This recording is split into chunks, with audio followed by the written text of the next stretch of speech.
Hello, everyone. Welcome back to another episode of Unboxing. This is your host, Mustafa. And this is Jose.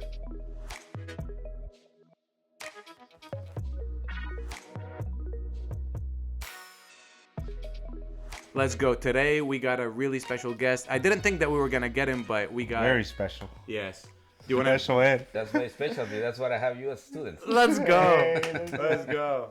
Let's go. Do you want to introduce him? Do you want to... This is my coach. This is Coach Daniel, the best coach in the game. That's right. The best coach in the world. That's right. We're very happy that you're here. Look at him. Look at him. Look I at know. him. Look I how know, happy I know. he is. He's super happy. Dude. He's waiting on jokes. Yes. All right, we gotta let him go. Sorry, coach. But, okay, so the first question that I do have is I would love to know why DMC?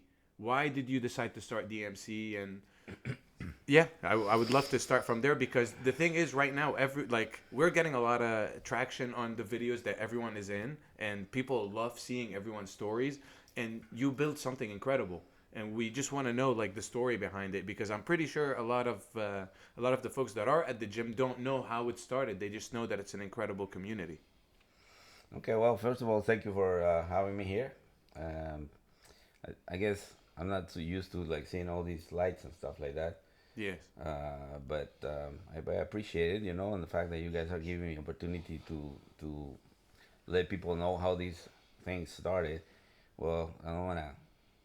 How you say cut through the chase, but Yes. or I will cut through the chase. Yeah, take your time. Basically, the first I have to start back to I started boxing since I was very young. I followed boxing all my life, and I formally started boxing at 14.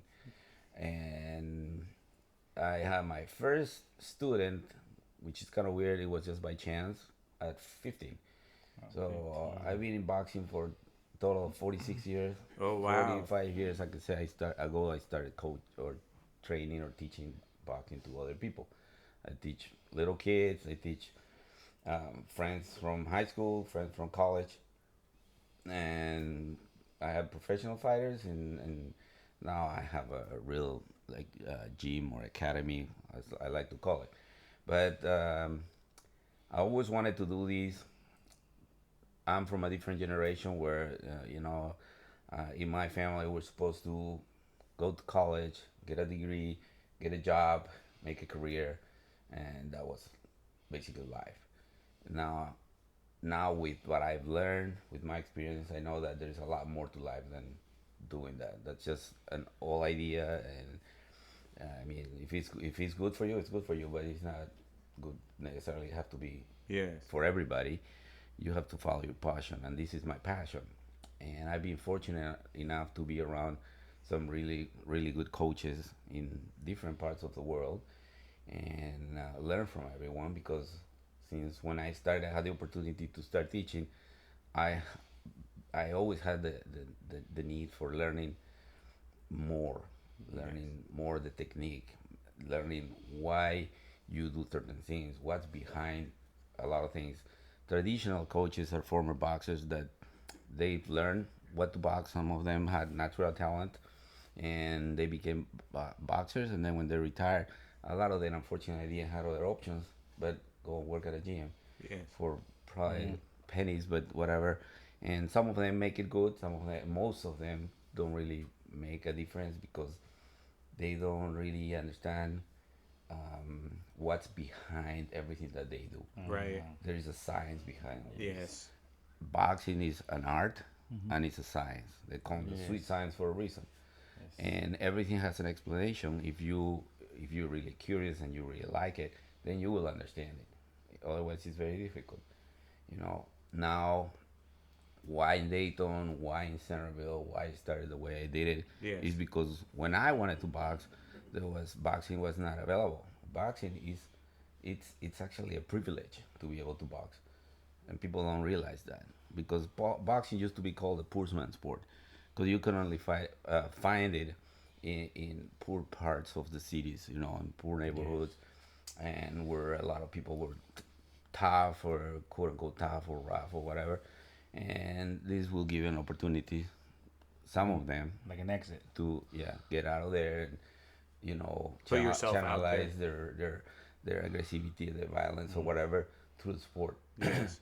So when I did it, I had to get across town to be able to train and learn what I wanted to do. So I decided to do it in a suburb. And people was telling me, why, Samuel, you crazy? You should go here. You should go there. I'm like, no, this is where I want it. Yes. And I want, because I think that I believe, I'm a firm believer that boxing should be available. It should be taught in schools Yes. because it teaches discipline. It teaches commitment. It teaches a lot of things that other sports don't, because you don't play boxing, you fight.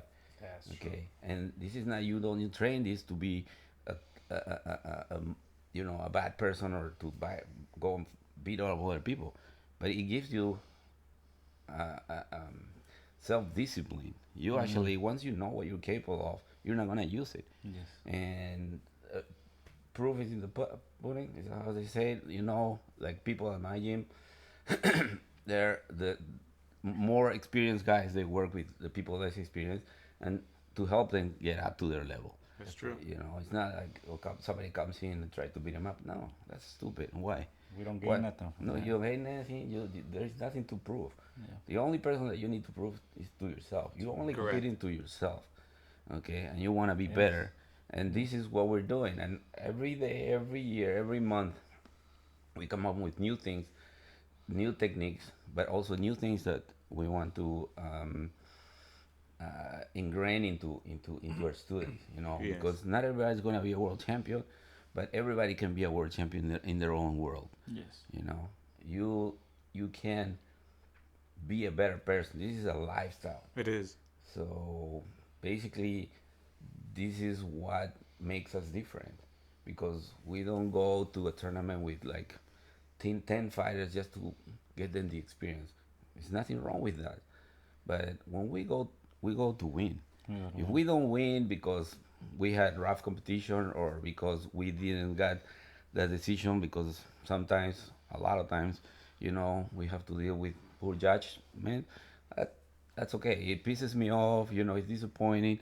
I can't be happy when I go to an event and I bring 5 guys and 3 win and 2 lose, because the 2 losses is still in me.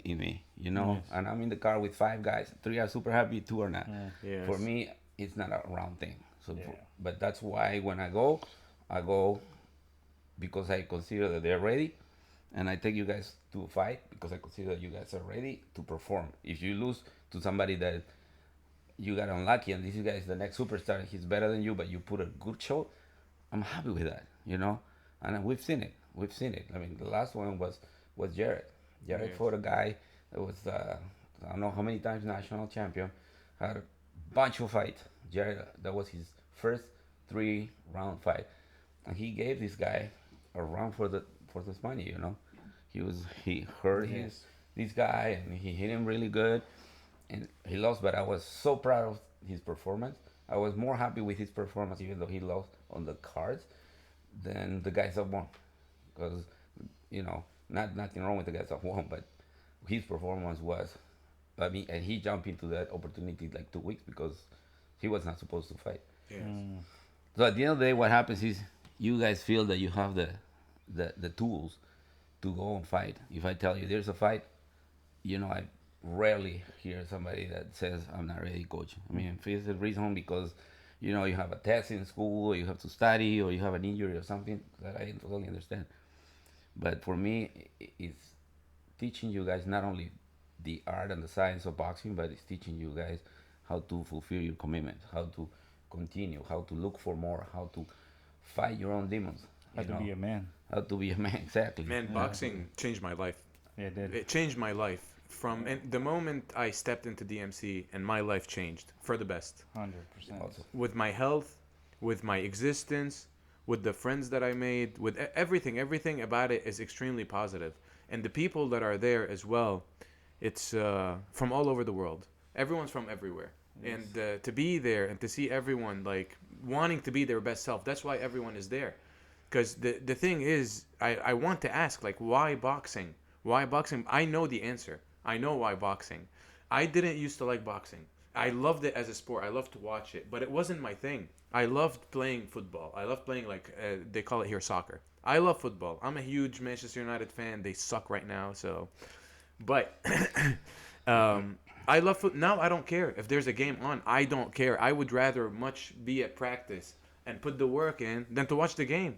I don't care at all. All I want to do is like I'm like out in the kitchen by myself. I'm like shadow boxing under the Yeah. cabinet. Yes. I open the fridge. I'm like just Yes. you said it. It's a lifestyle. And the thing is, I'm not trying to prove anyone anything. It's for me. It's for me. It's for my own. It's for my own existence and sanity. And I have this body that I can do things with, and I want it to be. Drew and I were saying he sent us a TikTok the other day where the guy was like, "I'm a machine." And he's like, "No, I'm not a machine. Machines break. I don't break." That's the mentality. We don't break. Why boxing? I think that's I for you personally. For me personally, well, ever since like I was telling you at the beginning, since I don't remember, like a little kid, since I can remember, I always like action movies. I always like, you know, sports. I always like all sports, and my first idol, I'm gonna be honest with you, was Bruce Lee. Bruce Lee. Bruce Lee. Yes, And I was I thinking- wanted to be Bruce Lee. Like that was like okay, I'm short guy, you know, I'm very athletic. I used to be very athletic. I wanted to be like Bruce Lee, you know. He's still very athletic. 50 push-ups. 50 push-ups. 50 push-ups today. Yeah, nobody No did one. it. No one did 50 push-ups Nobody today, did. which is crazy. I mean, Yeah. everyone should be able to do 50 Yeah, push-ups. look at We're that- not look putting at this that out. coach. We're not putting this out. We're not putting the no one can do. No, guys. We did it like 40 or something. That's true. That's true. We did like that's true. That's true. We gotta be fair. Yeah. Yeah. That was the trick. Yeah. Actually, no, I wasn't planning that. But so, you know, like I said, Bruce Lee was the first one. I liked it, and I started, you know, building my own like training equipment. I remember getting the board and digging a hole in my backyard and make my own makiwara, you know, put ropes around it and punching that to get my calluses in and all that stuff and kicks and you So know. you used to kick. Yeah. Really? Yeah, I've done a lot more than just boxing. I've done kung fu, Thai boxing, Kung fu, sambo, kickboxing. and jiu-jitsu. Really? Yeah. So when people talk about like MMA and all this stuff, I mean, I guess I also did a thing called I can't remember the name now, but there was a Aikido. street fighting. No, it was a street fighting gym that would teach you how to fight. Just fight. Really? Yeah, no gear, nothing. You just go however you want. And where was this? In Peru. In Peru. Yeah. That's old school. That's underground right there. Yeah, it was underground. It was literally there was like roses and stuff like that. I didn't do that for very long because that point I already started boxing. Yeah. At 14, like I said, I started boxing, and I remember watching all fights like Muhammad Ali. George Foreman was actually the first boxer that I really look up to, and I wanted him to win. I wanted him to get a rematch with Ali back in the day, and yeah, he never got. He retired, but basically, I remember we used to watch these with my uncles and my dad. The fights were in black and white, you know. We had to have a big antenna so we can That's actually crazy. watch. Have to be moving. Old Yeah, school, you gotta dude. move Yeah, it and it's make sure that good. you know it's like. That is Yeah. awesome, dude. I'm sure you guys And, can remember that Yeah. too. Maybe not. Maybe not. So then I always like read. This is before internet. Before we only had three TV stations back home at the time. So there was a tournament that was going on the government channel. There was the Golden Globes basically. So I would watch those on TV, and I will watch it. Then I will go to the actually boxing events to watch. Back in the day, it was Marcelo Quiñones in Peru, Fernando Rocco, Orlando Romero, all the big stars back in that In that boxing. time in boxing. Yes. And of course on TV. Then I was watching boxing on TV, like the Like big fights. World Championships. And Roberto Duran, who is my favorite all-time fighter. He was lightweight champion of the world, but he moved up to welterweight. He skipped one weight class and he challenged Sugar Ray Leonard, who was undefeated, who was the golden boy because he was the gold medalist at the Olympics, and undefeated, and Ryan beat him, and coming from, you know, he was being the underdog and all that. I mean, his style was fun to watch, and so I decided that I wanted to become a fighter, and basically I started training and all that, and you know, but life takes you other directions, and like I say, boxing was not really an option back then. It was sports in general. Back in my generation, sports was like really like a luxury. It was like, you know, something that you could do if you're doing good in school and everything else, but it was not the main thing, you know, unless you had no other option. And nowadays it's different. You know, there's a lot of opportunities in sports, in a lot of things, arts, Yes. or all bunch of other things that in the old days was leisure. You know, Yes. you do it on your leisure time, Yes. not on your main time. So basically, and also I used to play soccer or football, and I remember like I've always been very competitive. Yeah. Maybe it wasn't that good, I don't know, but I He's was. that good. He is. He is. I went with Yeah. him. I went with him. Yeah, Yeah, I he's played really with good. him. I He played scored with him, 3 like- goals. What are you talking about? Like 2 years ago, I played with him, bro. Yes. And he scored 3 goals in the Yeah. first time I ever Really? played. Yes. Same for me. Yeah. I went with him like what, 2 years ago or yeah. About that. It Yeah. made no sense, Bro, I was he- the oldest, I was I the was oldest like- guy in the field. I was like, I thought I was the one working out. Like, what happened? But I will get upset every time, you know, my team lose because some people was not putting the work, the effort. So I was like, at one point I said, okay, I'm done with this. I'm not playing. I'm not playing this anymore. I'm just doing boxing because in boxing it depends on me. All on you. And I didn't play again until like I was back in college, and I was just recreational really. But and then I started playing when I came here because I couldn't, you know, I wanted to do something. I always wanted to be active in sport. And just a side note, like most of my best friends growing up were all athletes, like literally professional athletes. Yes. My best friend from high school, he became a professional tennis player, and he went as far as playing the finals in doubles at the Roland at the French Open. Really? Yeah. What's And his he name? played in the Carlos de Laura. He played in the Olympics, in the Los Angeles Olympics. Then my other friends, my roommates, actually, when I was in Miami, were the Muchotrigo brothers, and they were both professional soccer players. Yes.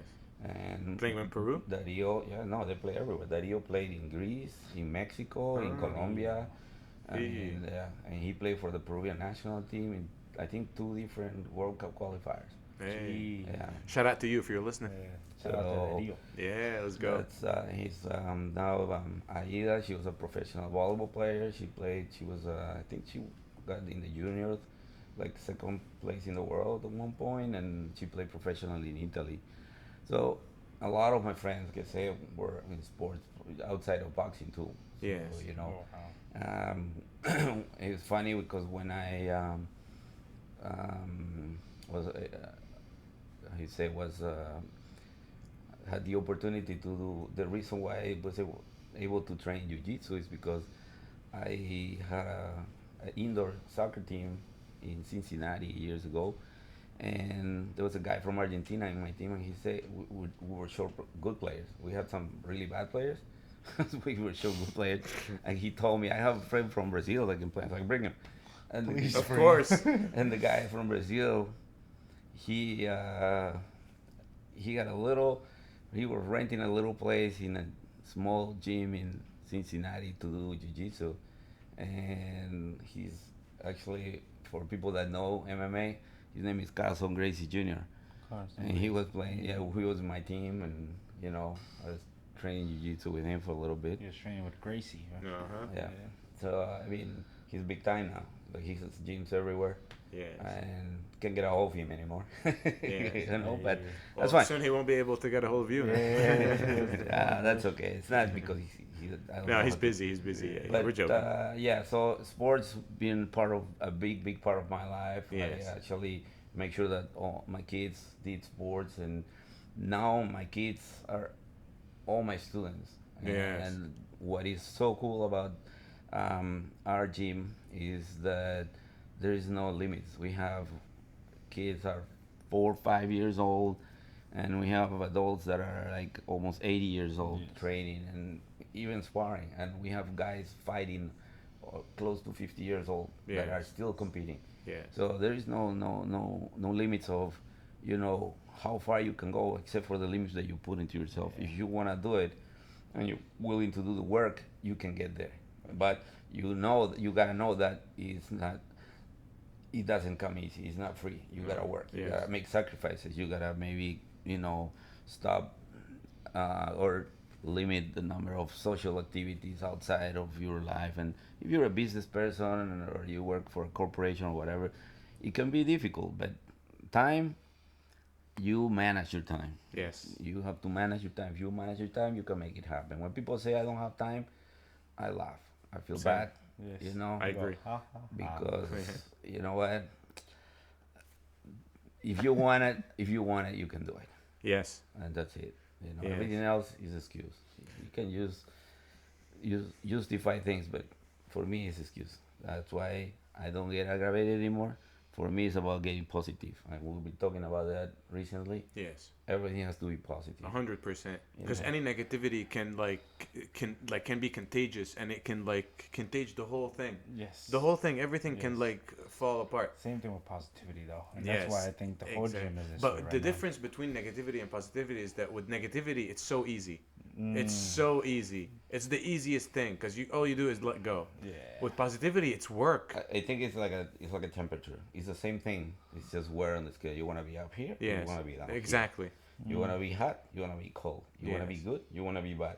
You're looking for pity. You're looking for being proud of yourself. Yes. And there's no more better feeling than being satisfied with what you do, with what you're capable of doing, or the effort that you do. Even if things don't go the way you want it, but if you give it your best, that's what matters. Because the only person that loses is the person that doesn't try, or the person that stays down. That's right. If you keep fighting, Beautiful. you always win. You gotta fail 100 times, but all you need to do is success once. Yes. Succeed once. Yes. That's it. Coach, is there an exciting fight that's coming up that you're excited for, or do fights don't excite you anymore? Does that make sense? Does my No, question- there is.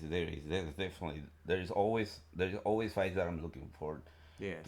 to watch. Right now, I mean, I want to watch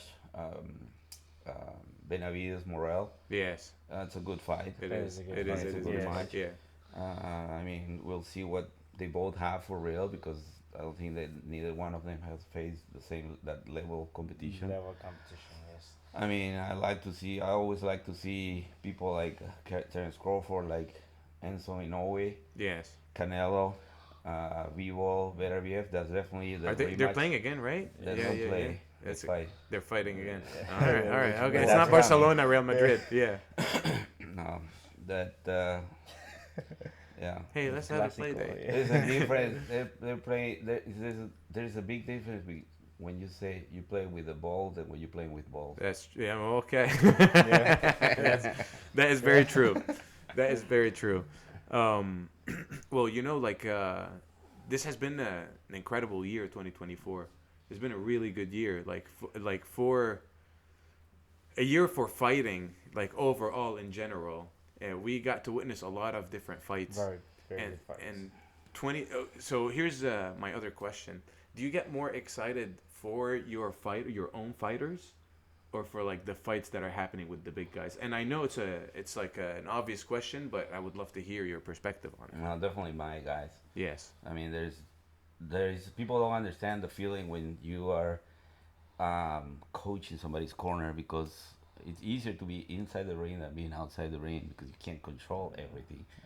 And I mean, your fighters' well-being is in your hands. Yes. It's your responsibility. They perform good. They don't get hurt. They go home to their families in one piece. That's all your responsibility. I mean, I have to deal with a lot of people outside of their own fighters, because the fighters, they're good about it. I mean, sometimes they might get pissed or whatever, but most of the fighters that are actually in the ring, I'm pretty good with it. I mean, they're pretty good about it. But sometimes I have to deal with their parents, their girlfriends, their wives, that they look at me like, Coach, how you allow this? I'm like, I don't allow nothing. Yes. I mean, if they do what they're told to do, they should do fine. Yes. Now the judges I can't control. Yes. You know, so if you don't wanna leave it to the judges, don't. Gotta knock them You out. know, Exactly. you gotta stop it. Exactly. You know, I mean, Jose here has been a victim of probably, I would say, 80% of the fights that he lost, he should never lost. Yes. Because Because the judgment. yeah, but if he would have done a little bit better, they couldn't. They probably wouldn't been able to take it away from him. Yes. You know. Yes. So that happens. It's part of the game. You know.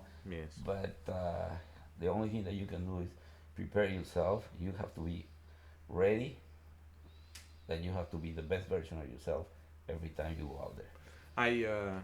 I never thought, I genuinely, and this is my own thinking, and I'm pretty sure a lot of people think the same thing because a lot of people don't do boxing. I never thought that like a fighter can be like one of the smartest people I know. I never thought about that because for me, when I used to think of fighter, and when I used to think, yes, you think of violence or you think of like No brains. no brains, exactly. Because how could you put yourself into this?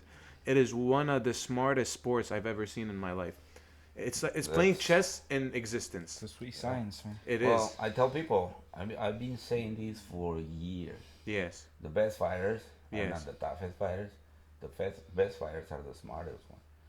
And you have to be smart in the ring. You Yes. have to be able to read your opponent. You have to be able to apply the things that you learn. You have to be able to control your emotions. Yes. If you let your emotions control you, You lost. then yeah, you know, unless the other guy sucks, you know, you're gonna put yourself in a situation that is not gonna be the best. If you're in control at all times, you do what you've been training for, you know, and don't let one punch change that. Yes.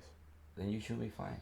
Like Yes. I say, I mean, if you look at the guys that have been more successful in boxing, I mean, if you look at guys like, I mean, look at Lennox Lewis. He's very eloquent. He's doing great. Look at George Foreman. Yes. He retired. He came back, I don't know, 15 years later, Yeah. became the oldest heavyweight champion of the world. He made more money selling his Foreman grill than he did ever in boxing. I mean, he's a motivational speaker. He's been in a lot of shows and stuff like that. He's still a smart guy, you know. Yes. Now, unfortunately, the worst enemy of a lot of fighters, especially in the old schools, were the bad influences. Yes. Partying. It is the party. Drugs, alcohol, women. Mia Mesa Quadra. Yes. But basically, you have to be smart. But smart is it's not an IQ thing. IQ is part of it. Smart is how good you use your given skills, your brains, your talent. You know, if you don't use it, if you waste it, then you're not that smart. Some people are smart. They're good at marketing. They're good at selling themselves and stuff like that. But then they also very bad about like who they surround themselves, Yes. and that influence can basically drag you down. Yes. So you can't allow that to happen. Yes. And that's another aspect of what we're doing here is we're building this family. Yes. You know, it's the DMC family. It's way more than just the boxing gym. Yes. It's like I say, it's a lifestyle, it's a life change. Boxing is just the connector.